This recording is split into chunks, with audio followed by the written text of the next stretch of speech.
في خبر أثلج صدور الجزائريين وحقق أمنياتهم، تم إلغاء الزيارة التي كان من المفترض أن يقوم بها رئيس الجمهورية عبد المجيد تبون إلى فرنسا يومي 2 و3 من شهر مايو المقبل، والتي وصفتها المنابر الإعلامية الفرنسية بالمؤجلة فقط.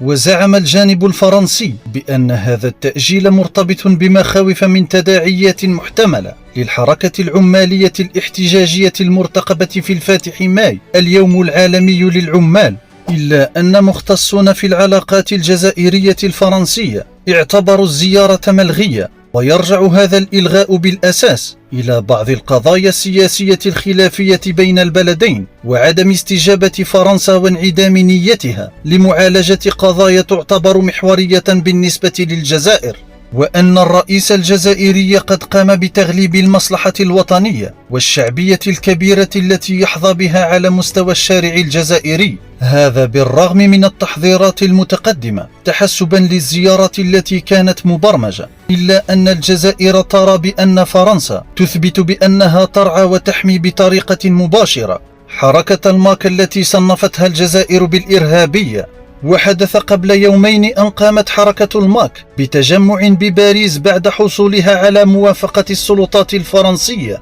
وتم خلالها رفع أعلام الكيان الصهيوني، الأمر الذي لاقى استحسانا وإشادة من إسرائيل ومن المخزن المغربي. ومهما تضاربت الآراء والأقاويل حول أسباب إلغاء الزيارة، يتأكد بأن رئيس الجمهورية قد أجزم بأن قدماه لن تطأ دولة تواصل الترخيص والإشادة بالكيان الصهيوني وبحركة الماك ضد السيادة الجزائرية